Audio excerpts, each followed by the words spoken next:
reaction video tayo, reaction video. Reaction video. Trending ngayon sa Facebook eh. Ito yung video na lagi pinapalabas sa mga kapatid nating Adventist na si Kim Atienza daw.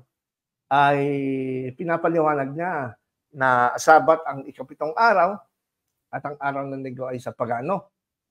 Yan. So maganda siguro, pakinggan natin. Si Kuya Kim to, no? Si Kuya Kim, alam mo ba? Dapat alam mo pala. Dapat alam mo. Sige, pakinggan natin. Ano yung trending? Alam niyo ba saan galing ang salitang Sunday? At alam niyo ba, ang etymology o pinagmulan ng salitang Sunday ay may ugat sa ugaling pagano. Dapat alam mo na ang Sunday ay galing sa Old English word o Old German word na Sundag, nang ibig sabihin ay Day of the Sun o araw kung saan pagbibigay pugay sila sa Diyos ng araw. Galing din to sa Old Latin word na Dies Soli o Day of the Sun. Nangangahulugan ba that if we keep the Sabbath day or Sunday holy, this day, Sunday, the 7th day of the week holy, ay nagbibigay pugay tayo dito sa pagan God na ito? According to Exodus 20 verse 8, remember the Sabbath day, keep it holy. Does it have to be the 7th day o linggo sa pagkakaalam natin? Bagamat ito'y sinimulan noong panahon ng mga pagano upang i-convert ang mga pagans into Christianity by keeping one day holy, hindi nangangahulugan na tayo magiging pagano rin.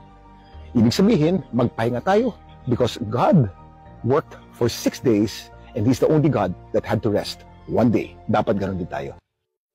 So, kung Adventist ka, wow, kahit hindi pa nagsasalita. Kahit hindi ka pa nagsasalita si Kim Atienza, makita mo lang yung ganyang itsura niya. Basta nakalagay Sabbath day, Kim Atienza. Kinikilabutan na ako sa tawa. No? Kaya kilig sa tawa, kaya maraming Adventist nag-trending ito. Dahil sabi ko, kita mo, pakinggan nyo si Kim Atienza. Pero, nung pinakinggan ko nga ito, sabi ko, hindi naman ganong ang intention ni Kim Atienza. Hindi naman niya pinopromote ang Saturday Sabbath eh. Hindi. Factual lang siya pa. Ano ang masasabi mo dito? Well, ang napansin ko, historically, sinabi niya nga na ang word Sunday, hindi niya sinabing worship day. Word Sunday, ang etymology niya, yung pinanggalingan ng ugat ng salitang Sunday, is yung sundig nga, or Deus Solis, worshiping, attributed to a pagan worship of God, the Sun God. I think hindi rin nagkaiba yan sa Saturday. Ang etymology naman is the worship of Saturn.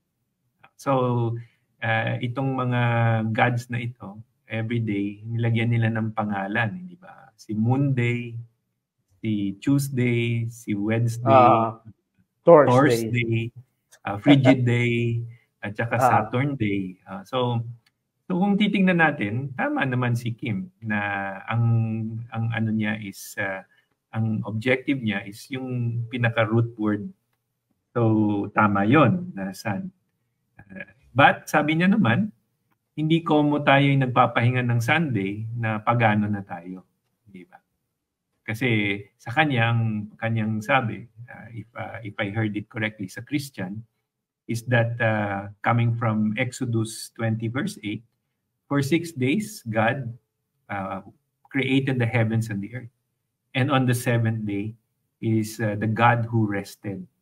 So ako naniniwala dun that God rested on the 7th day.